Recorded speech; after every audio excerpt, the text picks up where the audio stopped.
Pessoal, é um prazer estar aqui com vocês. Nós vamos, hoje, aqui, estudar a teoria do bem jurídico. Eu vou passar para vocês algumas concepções sobre o bem jurídico tutelado, sobre a evolução histórica do conceito de bem jurídico, suas funções.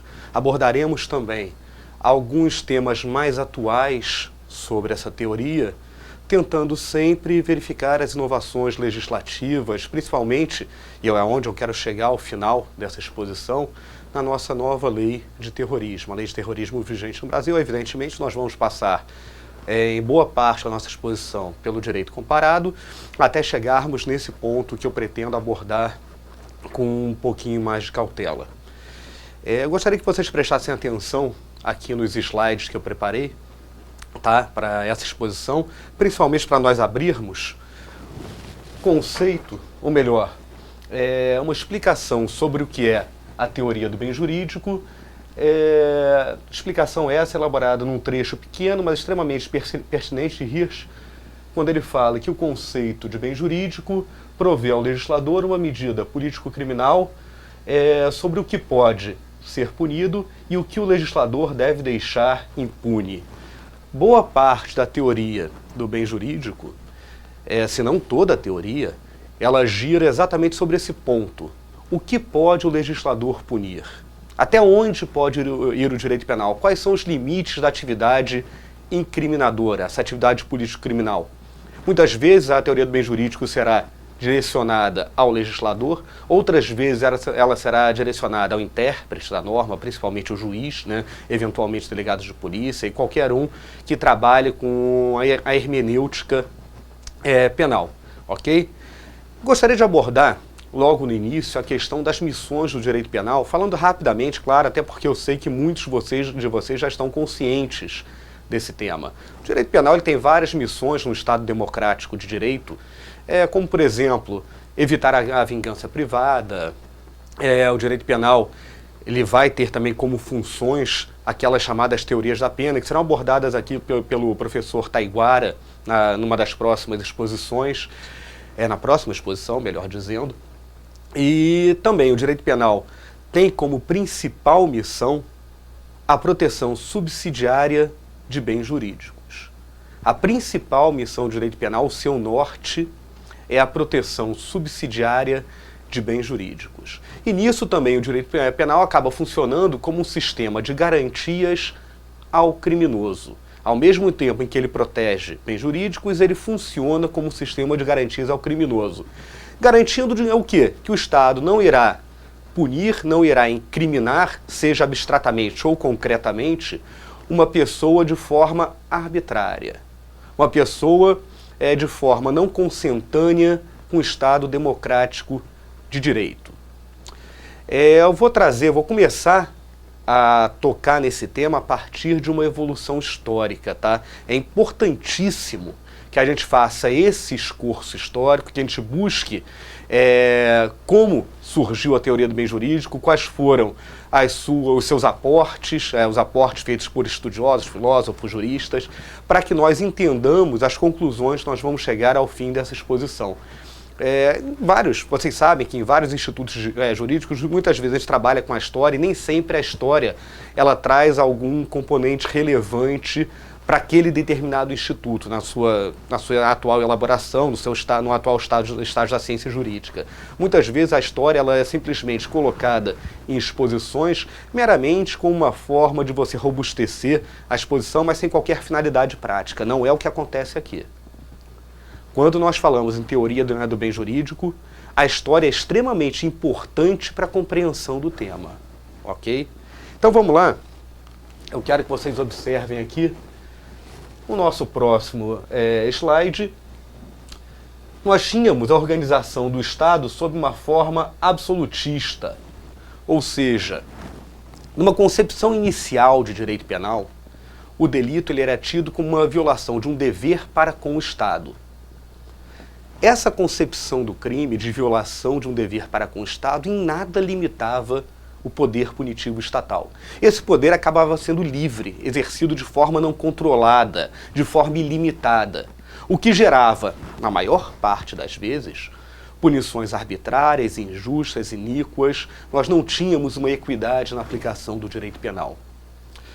O que valia, principalmente, era a vontade do príncipe, do rei, do monarca. Esse decidia o que desejava incriminar, quais eram aquelas infrações que, para sua concepção, eram importantes naquela comunidade em que ele vivia e punia-se de acordo com a sua vontade, de acordo com o seu bel prazer, o que, obviamente, não se coaduna, tá, com a atual dogmática penal.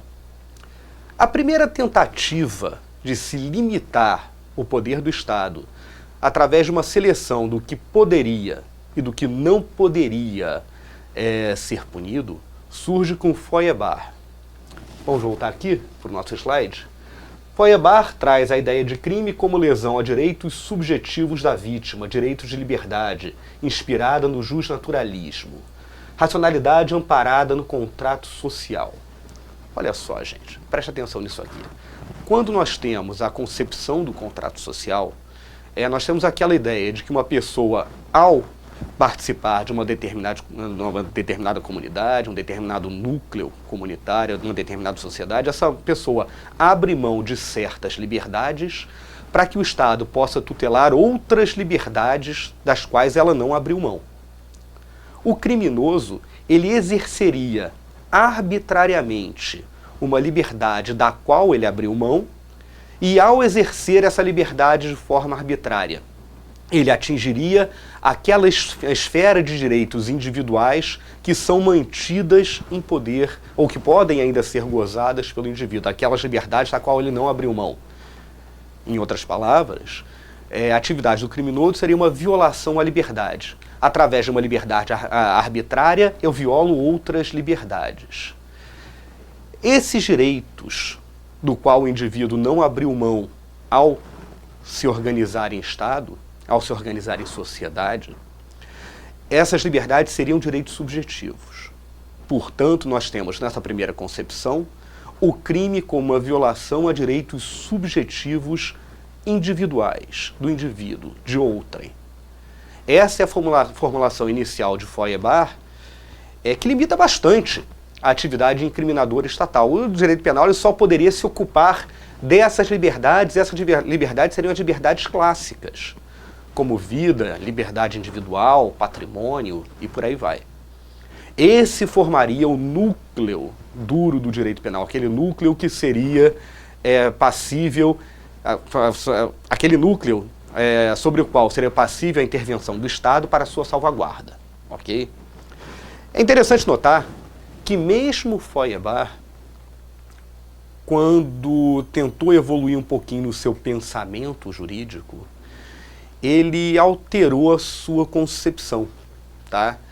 Ele mudou um pouquinho a sua ideia de direito penal como proteção a direitos subjetivos para incluir alguns crimes de polícia, ou seja, crimes contra a religião, por exemplo, tá? As chamadas infrações de polícia no âmbito do direito penal. E ao realizar essa flexibilização do seu pensamento, Feuerbach acabou partindo para uma concepção ilimitada do poder incriminador. Ou seja, inicialmente a formulação do direito subjetivo como a base central do direito penal, a proteção a direitos subjetivos, foi flexibilizada por essa brecha que Feuerbach deu na sua teoria, autorizando que outros direitos, além dos direitos subjetivos, compusessem a base da proteção penal. Pois bem, o termo bem jurídico, ele surge em 1834 com Birman, tá? Nós temos em Birman, perdoem se eu estiver pronunciando errado, tá? Alguns nomes em alemão eu tenho alguma proficiência para falar, outros não, e esse é um dos que eu não tenho.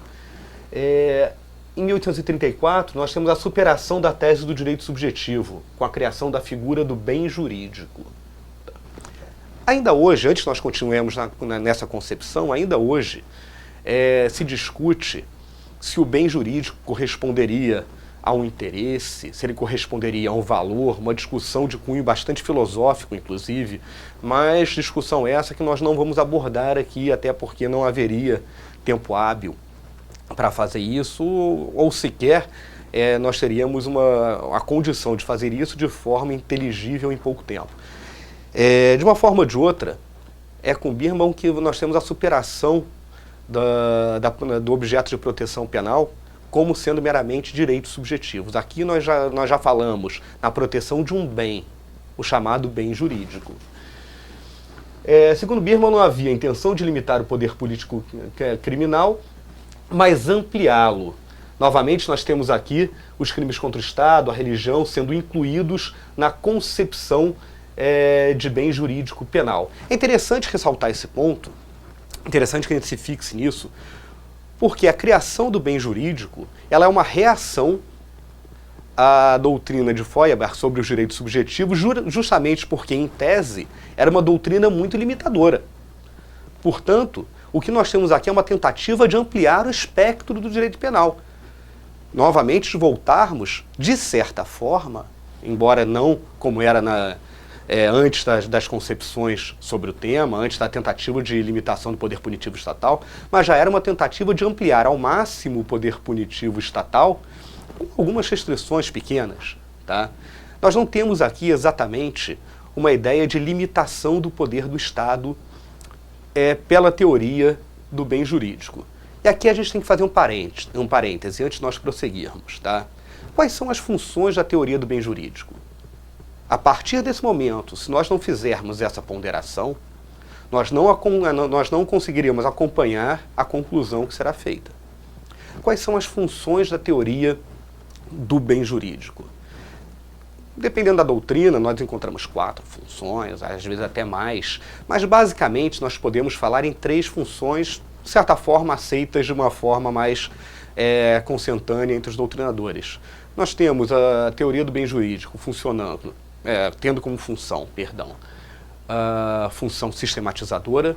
O bem jurídico ele ajuda a organizar as normas penais dentro do sistema jurídico penal. Basta que vocês abram o Código Penal, vocês percebem claramente isso aí. Tá? Se vocês abrirem o Código Penal, vocês verão que os crimes contra a vida estão organizados no capítulo dos crimes contra a vida. Crimes contra o patrimônio, capítulo dos crimes contra o patrimônio. Com algumas poucas exceções, é verdade. Mas, em geral, o que organiza as normas dentro do sistema jurídico penal é o bem jurídico tutelado. Vida, e aí nós agrupamos os crimes contra a vida. Patrimônio, aí nós agrupamos os crimes contra o patrimônio. Inclusive, essa função sistematizadora, ela ajudará na segunda função da teoria do bem jurídico, que é a função interpretativa. Nós usamos também a teoria do bem jurídico para interpretar normas penais. Por hora eu não vou me estender nessa explicação, porque eu vou abordá-la um pouquinho mais para frente. Tá? Quando nós estivermos falando em princípios, aqueles princípios que informam a teoria do bem jurídico, aí nós voltaremos à questão da interpretação. Ok? E a terceira função e mais importante da teoria do bem jurídico penal é a função limitadora. Tocamos nisso logo no início. A função limitadora, que é aquela que visa a impedir incriminações feitas à torto e à direito. Função limitadora que visa a segurar, a restringir, a conter o poder punitivo estatal. O direito penal, e é importante que isso seja frisado porque muitas vezes isso foge ao senso comum, o direito penal ele funciona como uma espécie de dique. Vamos pensar, por exemplo, fazer uma metáfora aqui, vamos imaginar, num rio represado. Nós temos um rio caudaloso, um rio qualquer, águas que correm com bastante velocidade, um grande volume de águas, em determinado momento alguém constrói uma barragem. E através das comportas daquela barragem, o rio, que continua correndo após essa transposição, tem as águas serenas, calmas, em pequena vazão. Tá? O direito penal, nesse sentido, ele funciona como se fosse esse dique. Nós temos aqueles protestos por punições e punições e punições, a ideia da incriminação cada vez mais veloz, e o direito penal ele fala, calma, segura isso. Vamos deixar passar pela nossa comporta somente aquelas condutas que podem ser incriminadas no Estado democrático. Não, vamos liberar tudo. Não é assim, o direito penal não é uma casa da mãe Joana. Ele funciona, ele sempre funciona, ou deveria funcionar, pelo menos, com parcimônia. O legislador penal e o intérprete da norma penal têm que ter essa parcimônia, seja na elaboração, seja na aplicação concreta das normas. Tá?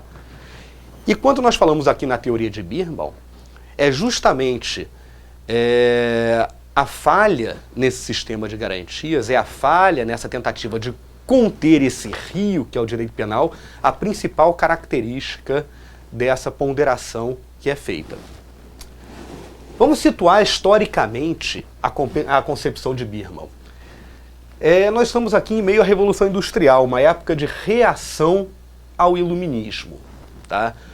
O iluminismo ele apregoava um direito penal em bases liberais, que foi onde se embasou Feuerbach para a elaboração da sua teoria. Mas nós já temos aqui, na época de Birnbaum, uma reação a esse direito penal iluminista, um direito penal protetor das liberdades.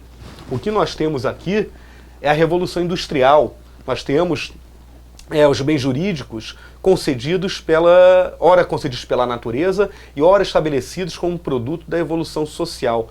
Preste atenção nisso aqui, tutela de bens coletivos. Nós deixamos de tutelar apenas as liberdades clássicas e passamos à tutela de bens coletivos, embora não com a acepção atual, que nós temos como, por exemplo, proteção do meio ambiente, não. Não é essa a concepção. Aqui nós temos os crimes contra a religião, as infrações de polícia, os crimes contra o Estado. É aqui que nós encontramos os bens jurídicos coletivos nessa concepção. Tá? Nós estamos numa época de forte influência positivista. Gostaria que vocês observassem aqui, para a filosofia positivista, em síntese que omite várias de suas nuances, claro que aqui a gente não está tratando do positivismo de forma ampla, nós não vamos falar aqui no positivismo em todas as suas bases filosóficas ou jurídicas, porque isso aí seria papo para um semestre inteiro de exposições, tá? Mas de uma forma ou de outra, para a filosofia positivista, em síntese que omite várias de suas nuances, os fenômenos eram causados por fatores que podiam ser reduzidos a uma lei constante e imutável, a qual deveria ser reconhecida através de processos empíricos: observação, ponderação e experiência. Nós temos aqui, na época positivista, a partir da consagração das teorias positivistas, David Hume, Auguste Comte, nós temos aqui a consagração do método científico. Em boa parte, as ciências da natureza eram aquelas que inspirariam também as ciências humanas. Vocês vão lembrar, na faculdade, quando vocês estudaram a teoria da ação, vocês hão de se recordar que o causalismo tinha forte influxo positivista. Aquela reação de causa e efeito, mera observação de processos físicos, naturais. A teoria causalista, que é aquela primeira que tenta explicar a teoria da ação, ela é fortemente inspirada pelo positivismo jurídico. E isso acontece também na teoria do bem jurídico. É importante que nós salientemos o quanto filosofia e direito penal andam de mãos dadas.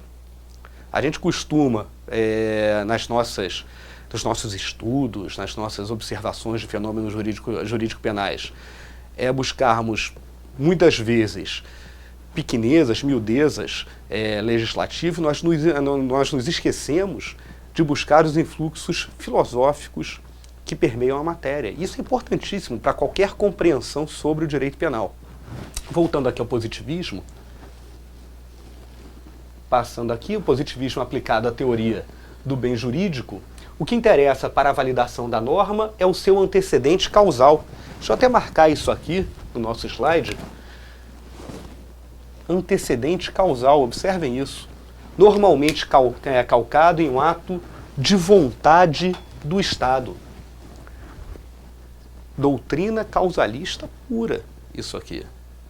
O bem jurídico, ele é determinado, ou melhor, a validação da norma, aquilo que legitimará a intervenção penal, é determinado por um antecedente causal que nada mais é do que um ato de vontade do Estado. Em outras palavras, explicando isso de outra forma, bem jurídico é o que o Estado quer que seja. Nós temos a vontade do Estado como causa da incriminação, como causa de legitimação da norma penal. Relação de causa e efeito aí pura. Não tem nada mais positivista do que isso. A vontade do Estado determina a validade da norma, simples assim. Vocês já podem estar pensando, já devem estar imaginando, e com toda a correção, que isso de forma alguma limita o poder punitivo estatal. Isso de forma alguma serve para a contenção do poder punitivo. Se é a vontade do Estado que determina, na sequência, a legitimação da norma penal, tudo que o Estado quer é legitimado. Cadê aí aquele filtro? Cadê aquele dique que nós falamos, que nós abordamos há pouco tempo? Há minutos atrás. Percebam, inclusive, que essa concepção positivista, embora, claro, não seja a mesma coisa, é evidente que não é a mesma coisa, ela se aproxima muito do direito penal como uma violação de um dever para com o Estado. Nós temos uma aproximação muito grande entre essas concepções. Se nós falamos, eu vou repetir isso várias vezes aqui, vocês vão se cansar de me ouvir falando isso, tá? Se nós queremos um direito penal democrático, se nós queremos um direito penal que não seja arbitrário, onde punições não sejam estabelecidas à torto e à direito, sem qualquer tipo de concepção racional, sem uma racionalidade jurídica, nós não podemos, se nós queremos esse direito penal democrático, nós não podemos admitir esse tipo de teoria. Isso aqui em nada serve para o direito penal. O que nós temos aqui é a lei se autolegitimando. A lei legitima ela mesma. Se está na lei, é porque houve uma vontade do Estado. Se a vontade do Estado gera a lei, então a lei está legitimada automaticamente. Para que serve a teoria? Para nada. Claro, nós vamos ver aqui também, mais para frente, eu já vou antecipar um pouquinho, que há críticas à teoria do bem jurídico. A teoria do bem jurídico não é admitida de forma pacífica por toda a doutrina moderna e contemporânea, mas muitas das críticas que são feitas atualmente à teoria do bem jurídico, elas também buscam a limitação do poder político estatal. Ok? Então não são críticas que fogem dessa principal missão do direito penal, que é de proteção subsidiária de bens jurídicos. Retornando aqui. Nós temos aqui mais uma concepção positivista de mais um autor do direito penal. Binding afasta da norma penal os valores pré-jurídicos, transformando o bem jurídico em um direito subjetivo do Estado. Percebam isso aqui. Direito subjetivo do Estado. Não é um direito subjetivo do cidadão. Não é um direito subjetivo do indivíduo. Senão nós retornaríamos à concepção de Feuerbach. O que nós temos aqui nessa concepção positivista é a norma penal como um direito subjetivo do Estado. O direito de exigir obediência às leis. Olha a aproximação entre isso e o crime como uma violação de um dever. Percebam a aproximação. Percebam como nós retroagimos, como o direito penal, que começou a se modernizar a partir de Feuerbach, uma tentativa de limitação do poder punitivo, como ele sofre uma retroação, como ele sofre um retrocesso nesse processo histórico evolutivo da teoria do bem jurídico. Aqui, novamente, nós não temos a limitação do poder punitivo estatal. O que nós temos aqui é ampla liberdade na atividade incriminadora. Bem jurídico é o que a norma diz, uma vez que ela ecoa o interesse estatal. O bem jurídico ele é reproduzido pela lei. Se a lei fala que X é bem jurídico, X se transforma em bem jurídico. Simples assim. Você não tem aqueles valores prévios, aquelas concepções anteriores ao próprio direito, prévias ao direito, que vão determinar a criação do direito penal. Um direito à vida, por exemplo, um direito ao patrimônio, que seriam valores pré-jurídicos, não. Você não tem isso.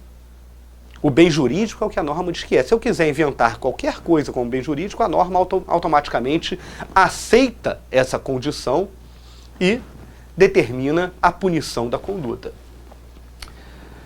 Qualquer violação, a lei representa uma lesão, um bem jurídico a ela intrínseco. Becharri, aqui eu estou falando da professora Anelisa Liberatori Silva Becharri, ela tem um livro muito bom sobre bem jurídico penal, é até uma recomendação para quem quiser se aprofundar no tema. A professora Becharri, ela fala que estabelece uma política criminal estritamente estatal, desde o Estado e para o Estado, que considera o indivíduo como um simples destinatário da norma. Esse livro dela, se não me engano, é da editora Quartier Latam, fazendo um jabazinho rápido, não estou recebendo por isso, não estou recebendo um tostão por isso, porque eu gosto de divulgar aquelas obras que eu considero boas, que eu considero densas e pertinentes ao tema, ok? Vejam então que aqui nessa concepção, o que nós temos é o Estado, legitimando o próprio Estado, o direito penal do Estado e para o Estado, como bem é dito pela professora Becharri. Deixa eu apagar aqui o quadro.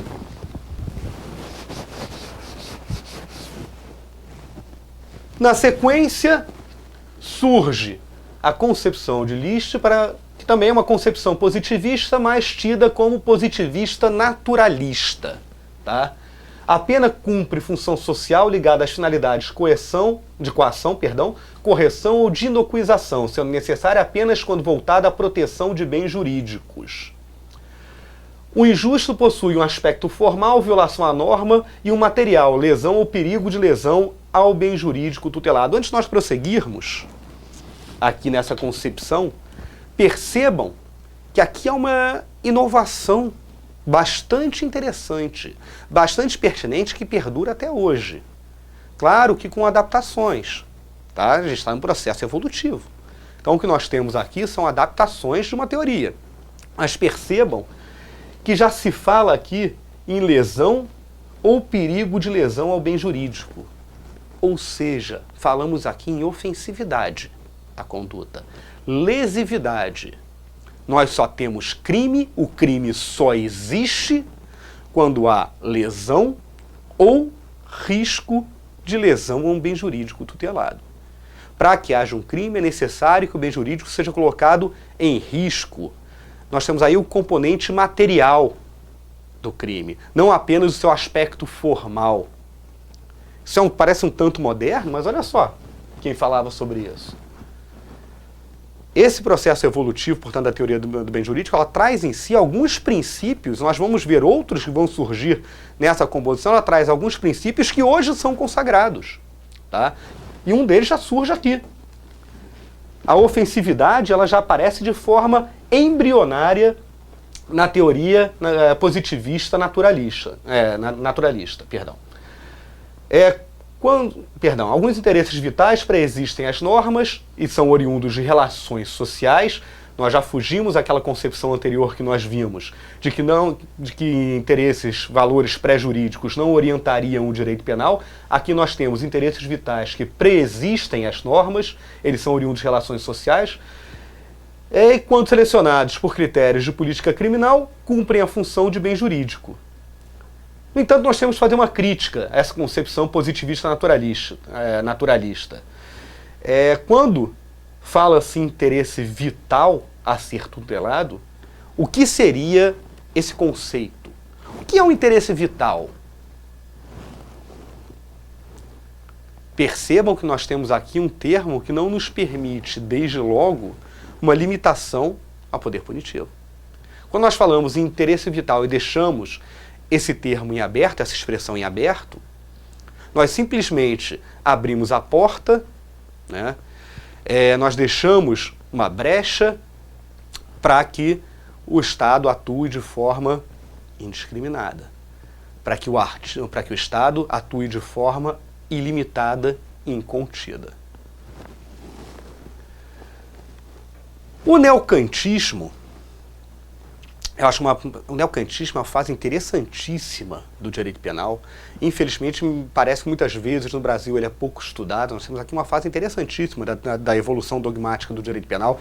Nós temos várias concepções que são importantes até hoje. Na época neocantista, nós temos uma reação ao positivismo jurídico. Tá? Nós temos a superação do empirismo.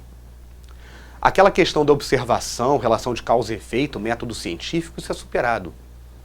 O neocantismo ele se baseia principalmente na racionalidade, que é uma das principais ideias contidas em Kant. Né? A racionalidade ela vem a substituir o empirismo. A valoração, a experiência, a análise através de conceitos, de compreensões humanas, ela substitui a mera observação. E isso influencia marcadamente o bem jurídico penal. Vamos observar aqui o kantismo como uma reação ao método científico e ao empirismo, racionalização da religião e teoria do conhecimento.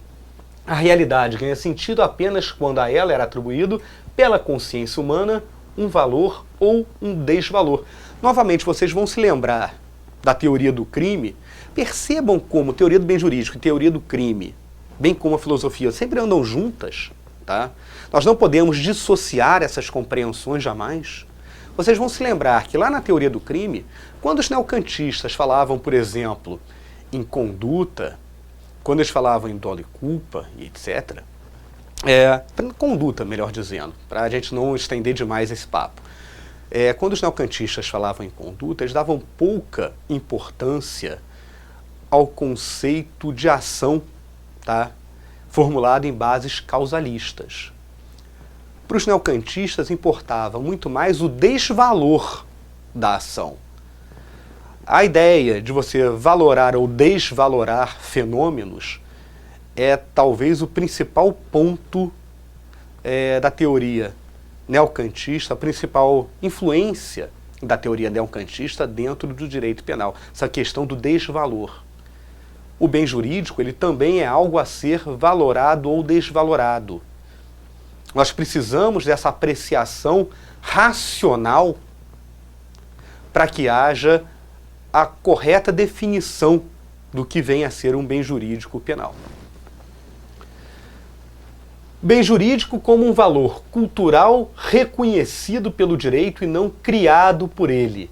Aqui nós temos a espiritualização ou idealização do bem jurídico, que se concretiza apenas quando visto nos valores da comunidade.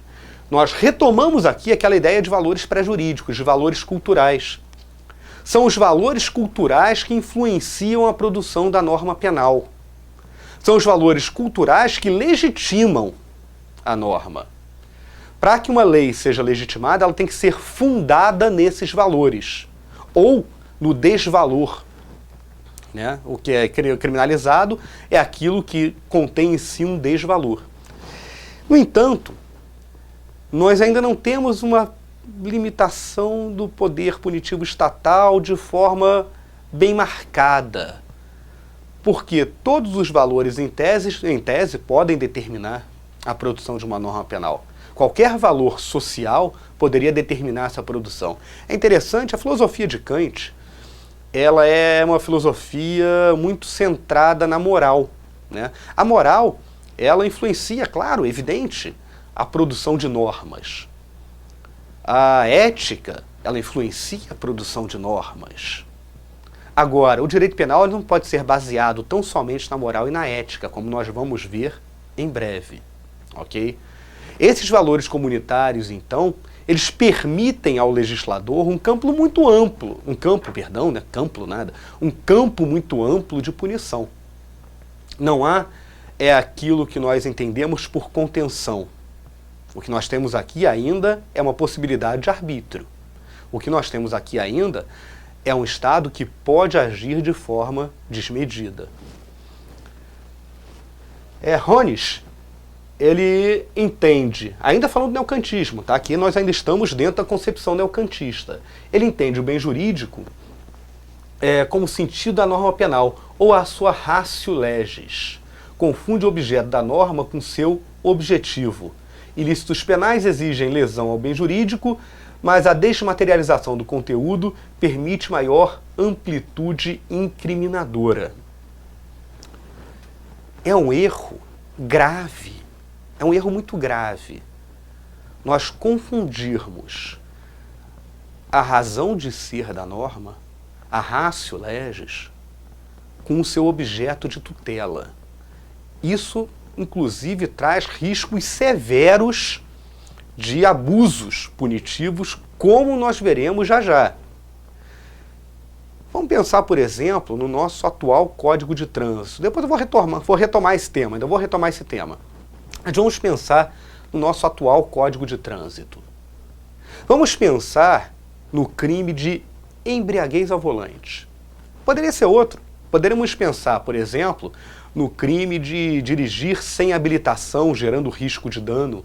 Tá? Embriaguez ao volante, artigo 306 do Código de Trânsito. A direção de forma não habilitada, artigo 309. Percebam o seguinte, nessas condutas, qual é o bem jurídico tutelado? Qual é o objeto da tutela?